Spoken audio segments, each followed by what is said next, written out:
another day, another customer at a bank who can't get their money out because the bank is holding it to ransom. Your money. Actually, I think you'll find when you put the money in the bank, it is in fact the bank's. It's not yours anymore. Can we just use our common senses for a second, guys? Just for a second, okay? I know that is the argument. We'll come back to it. We'll watch another example of this. This time it's an Australian lady who, when you hear what she says, she speaks a lot of sense. And when you hear it, I'm sure you'll have the same reaction. But just in the meantime, let's use our common sense. Unless you're, Granny died and left me a lump sum type, odds are that you probably worked hard for that money. Okay? So therefore, you worked hard for it. So therefore, it's your frigging money. Okay? The fact that you put it into a bank, which nowadays is the only thing that most people can do to be able to transact in society, which is becoming less and less appealing by the day. I'll give you that. Boy, is it. Yeah? The plans in people's minds now. How can I get out of this matrix system? How can I get out of it? Please let me escape. Because that's the irony about all this, isn't it? Yeah, the more they sort of push you with this stuff and the more they hold your money to ransom. Yes, your money. I'm going to keep saying that. It's your money. The more they do that, basically the more they take the absolute piss, the more people are going to think that. The more they're going to think, okay, well, if I shift my money out of here and put it into another one, I'm just going to get the same problems, as you'll discover in just a second. And this isn't just a problem in one country. I've shared videos like this from the UK. I've shared videos like this from the US. And this one like this in Australia. It's all over the clown planet, mate. But it appears a lot of content is coming out of Australia at the moment. A lot of interesting content. And this is very much one of those things as well. So we'll keep this in mind. We'll try and balance the debate out as we go along in regards to whose money it actually is and what that's all about. Because I know people are always keen to highlight that. Well, let's have a listen to this lady's experience and what the rigmarole that she went through when she just wanted to take out a bit of a cashish. Okay, I'm bloody furious right now. I just left the bank, CBA, and I went to withdraw $8,500. The lady at the teller goes, "What's the purpose of your withdrawal?" I said, "I'm building." And she goes, "Okay, fine." She gave me my money and I go, "Next week I want to withdraw another $20,000 cash." And she goes, "Okay, you can place the order," because I know larger amounts of cash withdrawals you need to order in advance. And she goes, "Again, what's the purpose of your withdrawal?" I go, "I'm building." And she goes, "Okay, do you have invoices?" I go, "No, I don't have invoices because I haven't paid them, obviously, but I have quotes." And she goes, "Okay, make sure you bring your quotes." And I was like, okay, but what if I don't have quotes? And it's getting silly, isn't it? It's really taking the piss now, isn't it? Yeah? Now, if you've withdrawn any sort of cash, you might have, it's highly likely that you've had this experience, right? You go into a branch, if they're there anymore, by the way, and I'm sure this is a reoccurring thing across the world in regards to actual bank branches shutting down. Here in the UK, we've got this thing called, what's it called? It's like a post office type branch, a banking branch, banking hub, isn't it? Yeah? There ain't your bank at all, but apparently you can do everything you need to in there, mate. No, you can't. It's not your freaking bank. You ain't going to go in and speak to your bank manager there, are you? Which again is an idea just not there anymore anyway. But they're absolutely taking the mickey now, aren't they? Yeah? Because we've all had that experience. You go in and you want to buy something, and this is all part of what we're talking about here. What is it? What is it you want to buy? Give me that proof now. And say you want to buy a car and they only accept cash, or there's any number of reasons still. Yeah, I know that they really don't want people thinking about that dirty cash, but people still want to use it, and people still, in certain transactions, only want to use cash. So you go in there, and it's like one big sort of, it's like the spotlight comes on you immediately, isn't it? Boom, and it's like and then all of a sudden it feels like it's not even your money, so you start to feel guilty, and then you're sort of standing there to not do your best to not look like a master criminal or a fraudster or something like that. I don't know how you do that. Is there any tips? Let us know. How do you stand there without looking like a fraudster and a master criminal? I don't know. But you end up looking even more like one. Right? Because you're trying your hardest to not look like one.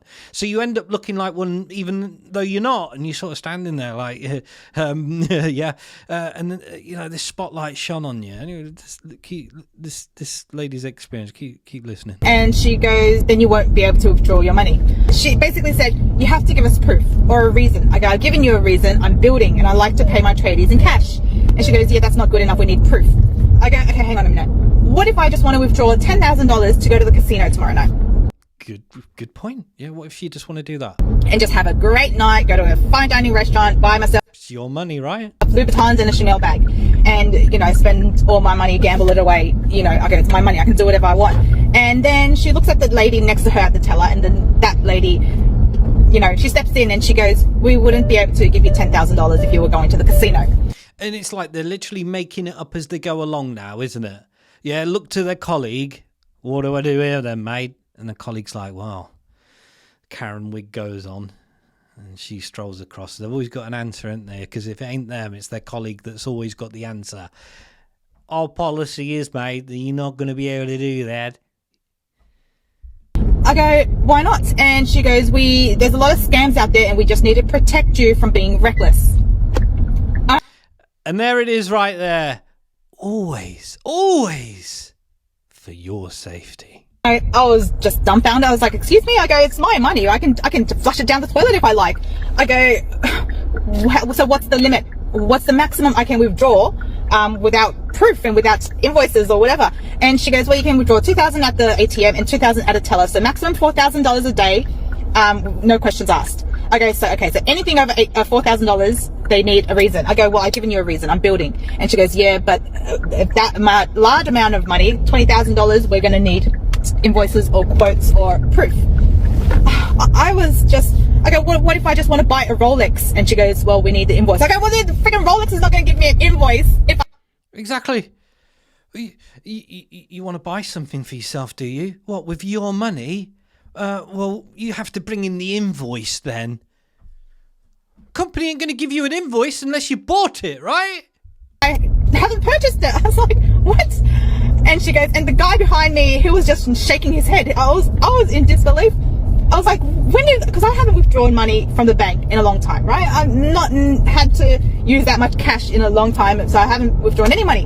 And so I was like, when did this new rule come out? And I go, is this just CBA? And she goes, no, this is all banks.